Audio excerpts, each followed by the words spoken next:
Assalamualaikum warahmatullahi wabarakatuh. Perkenalkan, kami dari kelompok 3. Di sini kami akan meroleplaykan asuhan keperawatan keluarga pada keluarga dengan anak baru lahir yang memiliki masalah berat badan lahir rendah.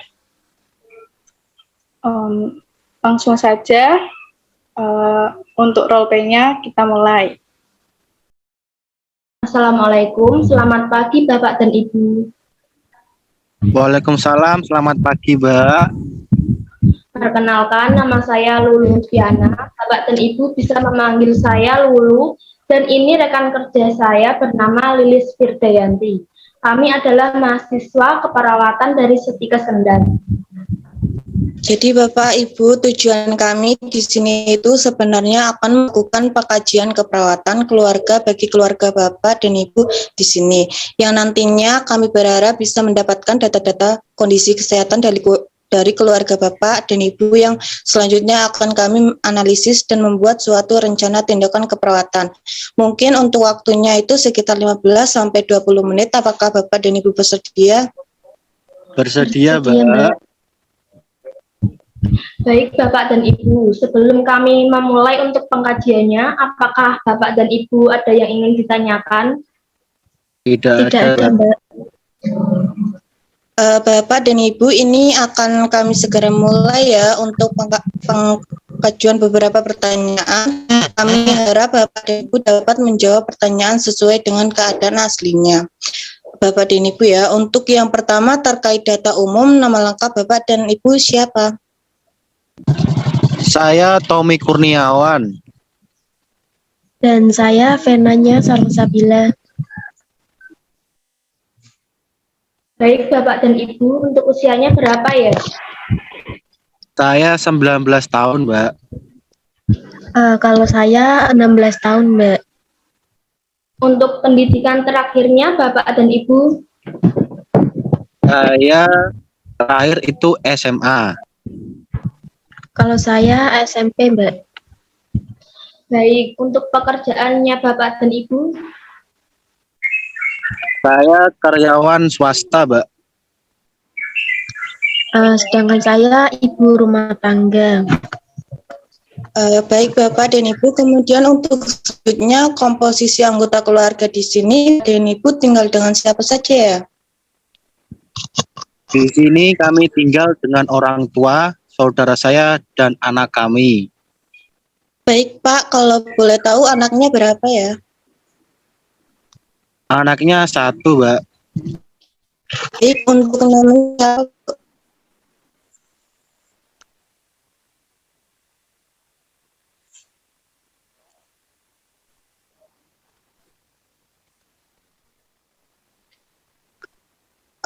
baik Ibu, untuk nama anaknya siapa Bu? Belum diberi nama, Mbak. Anak saya lahir sekitar 4 hari yang lalu. Baik Ibu, terima kasih. Untuk selanjutnya saya ingin menanyakan karena Bapak dan Ibu ini termasuk keluarga dengan anak kelahiran pertama ya, apakah ada kesulitan-kesulitan yang ditemui mungkin dalam merawat anaknya? Iya, Mbak. Ini kan anak saya itu lahir baru 4 hari yang lalu. Dan dinyatakan kalau anak saya itu lahirnya dengan berat badan rendah. Dan harus dipasang dengan selang gitu Mbak kalau memberikan ASI, dan saya agak kesulitan dalam memberikan dan merawatnya. Baik Bu, kalau boleh tahu saat Ibu hamil sampai sekarang itu kira-kira makanan apa saja yang biasa Ibu konsumsi? Baik Mbak, saya sewaktu hamil itu tidak terlalu memperhatikan makanan. Dan beberapa kali itu saya mengonsumsi minuman beralkohol dan makanan berembak. Apakah selama kehamilan Ibu pernah memeriksakan kehamilannya? Tidak, Mbak. Baik Bapak dan Ibu, untuk selanjutnya apakah mempunyai riwayat kesehatan seperti penyakit keturunan? Tidak Mbak. Tidak, Mbak. Baik Pak, Bu. Kami ucapkan terima kasih juga untuk Bapak dan Ibu telah meluangkan waktunya untuk melakukan pengkajian ini. Saya harap kedepannya kita dapat melakukan tindakan-tindakan yang apa kita rencanakan. Mungkin sekian dari kami. Untuk selanjutnya, mungkin 2 atau 3 hari lagi kami akan datang lagi ya Pak, Bu.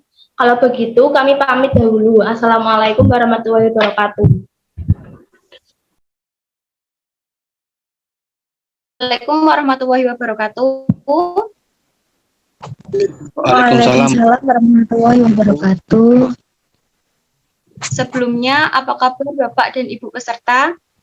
Baik, Mbak. Baik, Mbak. Alhamdulillah semua dalam keadaan sehat. Pertama-tama, marilah kita ucapkan puji syukur kepada Allah karena telah memberikan rahmat kesehatan dan keselamatan bagi kita semua. Perkenalkan, nama saya Ira Farizah yang akan bertugas sebagai moderator pada kegiatan penyuluhan ini. Dan 2 teman saya ada Mbak Indi Ilmiati dan Mbak Novis Tianingrum yang akan bertugas sebagai penyaji materi. Kami dari Stikes Kendal. Tujuan kami datang ke sini ingin melakukan rencana keperawatan sesuai janji sebelumnya, nggih Pak Bu. Kami akan melakukan penyuluhan kepada keluarga Bapak dan Ibu dengan materi tentang bayi dengan berat badan lahir rendah.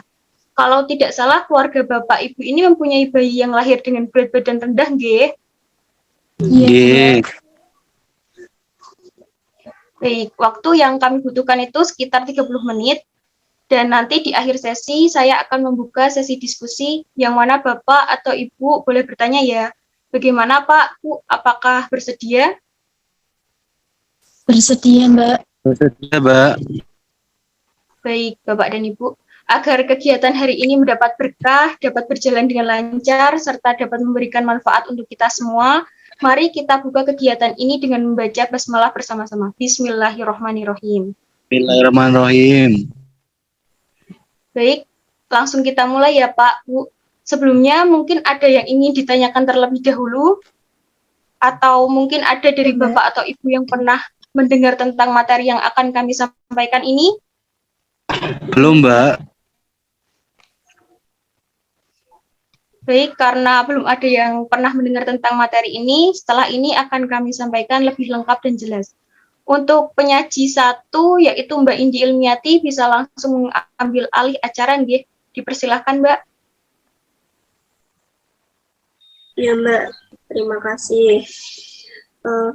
Mbak Ima boleh tolong share screen ya.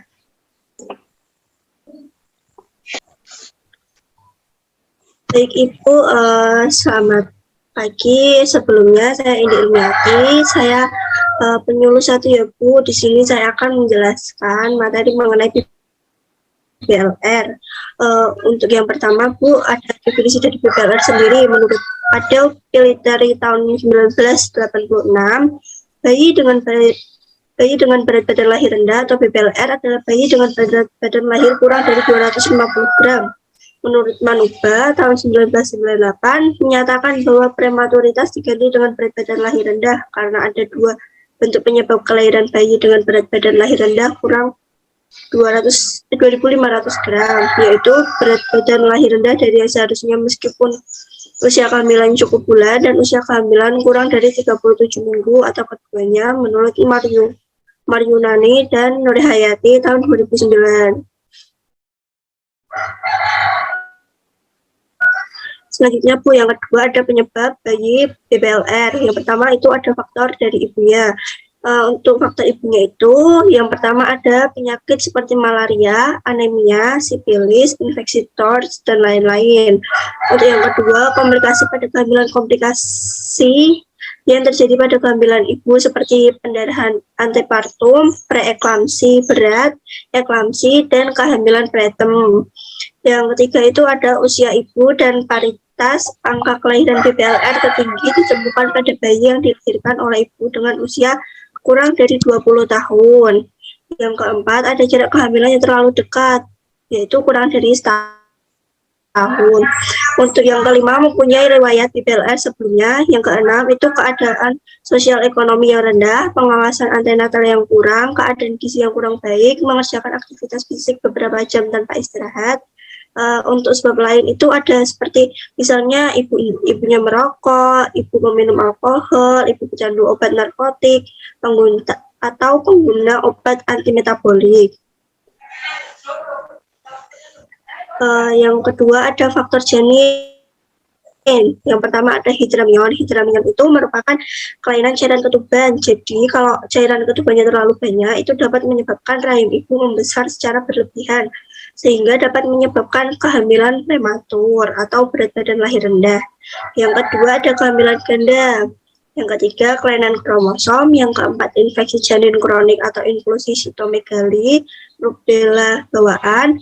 Yang kelima ada disautonomia familial. Yang keenam ada aplasia pankreas. Untuk yang ketiga ada faktor dari plasenta.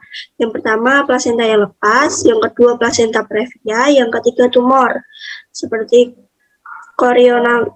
chorionangioma, molahidatisoda, atau placentitis virus. Yang keempat ada luas permukaan berkurang. Yang keempat faktor dari lingkungan. Yang pertama bertempat tinggal di dataran tinggi, yang kedua terpapar radiasi, yang ketiga terpapar zat beracun. Untuk tanda gejalanya Ibu, yang pertama ada prematuritas murni. Untuk prematuritas murni ini, yang pertama ada berat badan kurang dari 2.500 gram, panjang badannya 45 cm, lingkar kepalanya kurang dari 33 cm, lingkar dada kurang dari 30 cm. Yang kedua ada masa gestasi kurang dari 37 minggu, kulit tipis dan transparan, tampak mengkilat dan licin, kepala lebih besar dari badan, lanukut banyak terutama pada dahi, pelipis, telinga dan lengan, lemak subkutan kurang. Yang ketujuh ada ubun-ubun dan sutura lebar. Yang kedelapan rambut tipis dan halus. Kemudian yang kesembilan tulang rawa dan daun telinga imatur. Yang ke-10 puting susu belum terbentuk dengan baik. Yang ke-11 ada pembuluh darah kulit banyak terlihat, baris tautip khusus dapat terlihat. Untuk yang ke-12 genitalia belum sempurna, labia minora belum tertutup oleh labia mayora atau pada wanita. Untuk pada laki-laki testis belum turun. Untuk yang ke-13 bayi masih posisi fetal. Ke-14 pergerakan kurang dan lemah. Yang ke-15 otot masih hipotonik. Yang ke-16 banyak tidur, tangis lemah, pernafasan belum teratur, dan sering mengalami serangan apnea. Yang ke-17 refleks refleks lemah. Yang ke-18 refleks menghisap dan menelan belum sempurna. Yang kedua ada dismatur patron sama dengan bayi prematuritas murni. Untuk first term yaitu yang pertama ada kulit pucat atau bernot, mekonium kering, keriput, tipis. Yang kedua vernica seosa tipis atau tidak ada. Yang ketiga jaringan lemak di bawah kulit tipis. Yang keempat bayi tampak gesit, aktif dan kuat. Yang kelima tali pusat berwarna kuning kehijauan.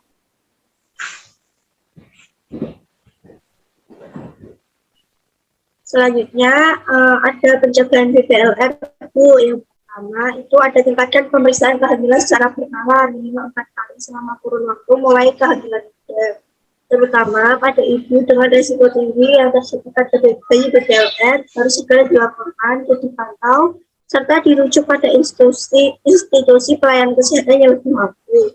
Yang kedua, hendaknya ibu dapat merencanakan persalinannya dalam kurun umur reproduksi sehat seperti misal 20-34 tahun.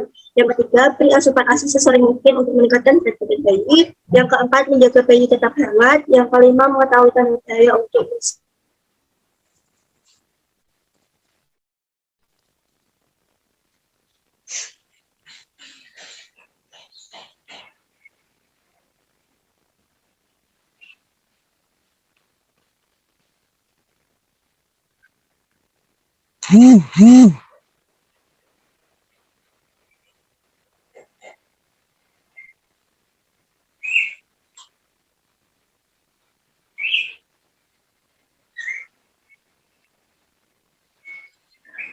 Kok suaranya hilang?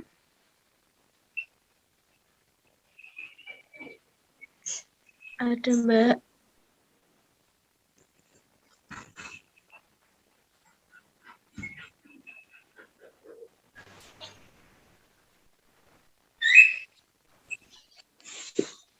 Baik, untuk materi selanjutnya akan disampaikan oleh rekan saya, Mbak Novi. Silakan Mbak Novi. Oke, baik. Terima kasih Mbak Indi. Oke, selanjutnya melanjutkan materi dari Mbak Indi ya. Ini perawatan bayi berat lahir rendah dengan metode kanguru. Oke, baik Bapak Ibu. Metode kanguru merupakan cara sederhana dalam merawat bayi baru lahir dengan metode suhu ibu untuk menghangatkan bayi. Metode kanguru juga disebut perawatan skin to skin. Tujuan metode kanguru yaitu pada bayi baru lahir untuk menurunkan angka mobilitas dan mortalitas BBLR serta menurunkan rujukan BBLR ke rumah sakit. Selanjutnya kriteria bayi yang diberi kanguru yang dilakukan metode kanguru antara lain yang pertama, berat badan kurang lebih 1.800 gram atau antara 1.500 sampai 2.500 gram. Yang kedua, bayi prematur. Yang ketiga, bayi yang tidak mengalami kegawat pernafasan dan sirkulasi. Dan yang keempat, bayi yang mampu bernafas sendiri. Yang kelima, suhu tubuh bayi stabil 36,5 derajat Celcius. Cara melakukan perawatan metode kanguru, yang pertama ada persiapan alat. Alat pengukur tanda vital bayi, termasuk termometer, stetoskop, dan jam. Timbangan bayi, gendongan kanguru, dan topi bayi. Yang kedua, persiapan orang tua, cuci tangan atau ibu dan ayah yang melakukan PMK. Kemudian buka pakaian atas ibu atau ayah, kemudian diganti dengan baju khusus untuk perawatan kanguru yang disediakan. Dan yang ketiga, tahap pelaksanaan. Beri bayi pakaian, topi, popok atau diapers dan kaos kaki yang telah dihangatkan lebih dahulu. Letakkan bayi di antara payudara dengan posisi tegak dan bayi menempel kepada ibu. Oke, lanjut. Posisi bayi diamankan agar tidak jatuh dengan kain panjang atau pengikat lainnya. Kepala bayi dipalingkan ke sisi kanan atau kiri dan dengan posisi sedikit tengah atau ekstensi. Tengadah atau ekstensi. Ujung pengikat berada tepat di bawah kuping bayi. Posisi kepala bayi seperti ini bertujuan untuk menjaga saluran nafas tetap terbuka dan memberi peluang agar terjadi kontak mata antara ibu dan bayi. Hindari posisi kepala menunduk ke depan dan sangat tengadah. Pangkal paha bayi haruslah dalam posisi fleksi dan ekstensi, seperti dalam posisi kodok. Tangan pun harus dalam posisi fleksi. Ikatan kain dengan kuat agar saat ibu bangun dari duduk bayi tidak tergelincir. Pastikan juga bahwa ikatan yang kuat dari kain tersebut menutupi dada bayi. Perut bayi jangan sampai tertekan dan sebaliknya berada di sekitar epigastrium ibu. Dengan cara ini bayi dapat melakukan pernafasan perut, nafas ibu akan merangsang bayi. Ajarkan ibu cara bagaimana memasukkan dan mengeluarkan bayi dari gendongan, yaitu dengan cara pegang bayi dengan satu tangan diletakkan di belakang leher sampai punggung bayi. Topang bagian bawah rahang bayi dengan ibu jari dan jari-jari lainnya agar kepala bayi tidak tertekuk dan tak menutupi saluran nafas ketika bayi berada pada posisi tegak, dan tempatkan tangan lainnya di bawah perut bayi. Selanjutnya, pemberian nutrisi melalui OGT atau orogastric tube. Bayi yang lahir sebelum 34 minggu, gestasi belum mempunyai kekuatan dan koordinasi untuk minum secara efektif dari payudara ibu. Praktik umum yang digunakan di unit neonatal untuk pemberian nutrisi adalah melalui OGT. Penggunaan OGT pada bayi sampai mereka mempunyai kemampuan penuh untuk beralih ke oral feeding. OGT bisa digunakan untuk pemberian minum pada bayi yang belum mampu untuk mengisap secara efisien. Oke, lanjut. Prosedur pemberian nutrisi melalui OGT. Jelaskan prosedur yang akan dilakukan, cuci tangan, atur posisi bayi senyaman mungkin, pasang pengalas, letakkan bengkok, periksa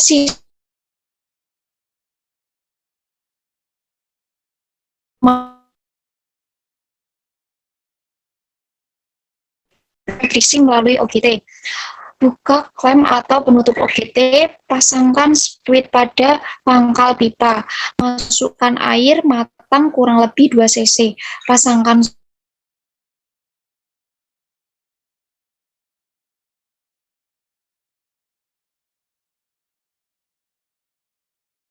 bila ada obat, masukkan obat dan bilas dengan air minum.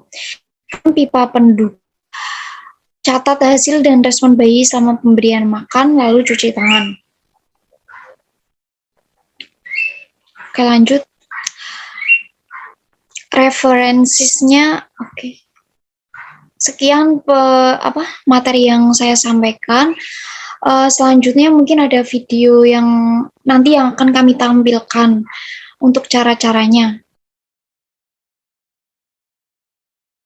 Saya akan mencontohkan cara memasang OGT pada bayi, memberikan nutrisi melalui mulut ya. Ini untuk alat-alatnya, ada selang, spet sama spoon.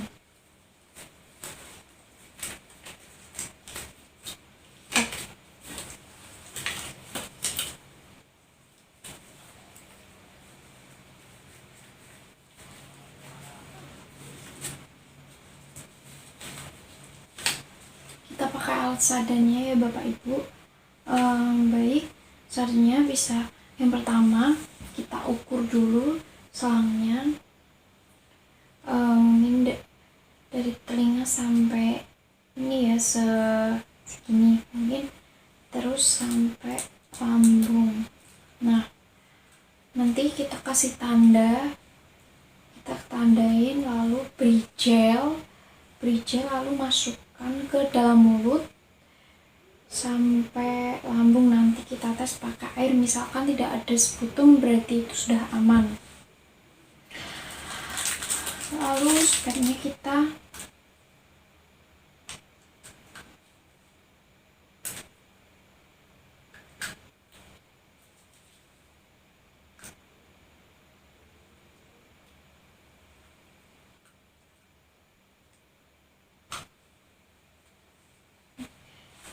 masukkan ke dalam selangnya kayak gini. Lalu kita makanannya melalui sini. Baik, mungkin gambarannya seperti ini. Mungkin bisa dipahami ya Bapak dan Ibu. Terima kasih. Mungkin demikian pemberian materi dari saya atau mencontohkan pemberian nutrisi melalui OGT pada bayi. Baik, penyampaian materi sudah selesai. Sekarang kita masuk di sesi diskusi. Monggo Bapak atau Ibu yang ingin bertanya, dipersilahkan. Baik Mbak Ira, saya mau bertanya. Apa saja faktor ibu yang menyebabkan bayi BPLR? Terima kasih. Baik, dari teman-teman penyuluh mungkin ada yang bisa menjawab pertanyaan dari Ibu. Baik, saya langsung jawab aja ya Bu. Mungkin Mbak. Jadi sesuai materi yang sudah ada tadi di PPT, jadi faktor ibu yang dapat menyebabkan bayi BPLR itu yang pertama ada ibunya menderita penyakit seperti malaria, anemia, sifilis, infeksi torch, dan lain-lain. Yang kedua, ibu mengalami komplikasi kehamilan yang terjadi seperti pendarahan antepartum, preeklamsi berat, eklamsi, dan kelahiran preterm. Yang ketiga, usia ibu dan angka paritas kejadian BPLR tertinggi ditemukan pada bayi yang dilahirkan oleh ibu dengan usia kurang dari 20 tahun ibu. Untuk yang keempat itu jarak kehamilannya terlalu dekat, jadi seumpama anaknya ini masih kecil kok masih langsung punya anak lagi gitu, kemungkinan anak yang kedua itu bisa BPLR. Terus yang kelima, mempunyai riwayat BPLR sebelumnya. Yang keenam, keadaan sosial ekonomi adalah mungkin keadaan sosial ekonominya itu rendah, pengawasan antenatal yang kurang, keadaan gizi yang kurang baik, serta mengerjakan aktivitas fisik beberapa jam tanpa istirahat. Untuk yang ketujuh itu yang dapat menyebabkan bayi BPLR itu seperti misal ibunya merokok, minum alkohol, pecandu obat narkotik, atau pengguna obat anti metabolik. Bagaimana Ibu? Apakah masih ada yang ingin ditanyakan? Sudah cukup, Mbak. Terima kasih atas jawabannya. Iya, Bu, sama-sama. Baik, Bapak atau Ibu, mungkin ada yang ingin bertanya lagi? Mungkin Bapaknya ingin bertanya? Ya, Mbak, saya ingin bertanya, Mbak. Dipersilakan, Pak. Bagaimana cara perawatan bayi menggunakan metode kangguru, Mbak?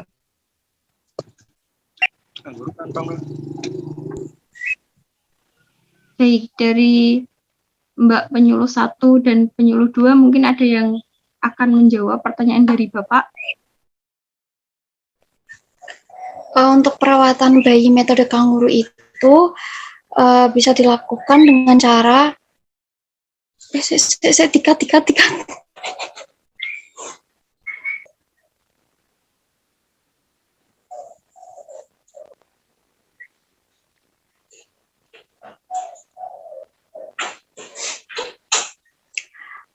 Oke, saya akan menjawab pertanyaan dari Bapak.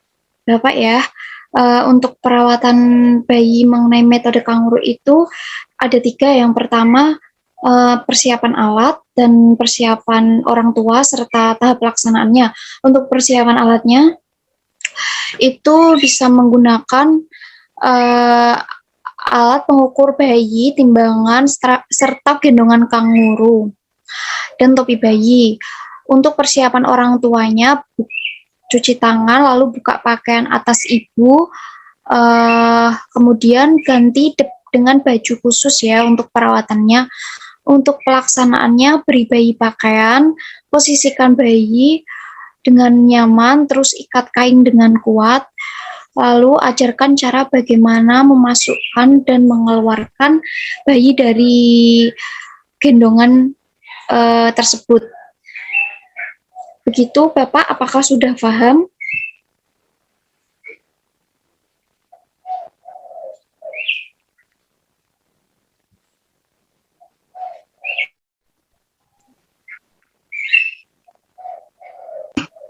Bagaimana?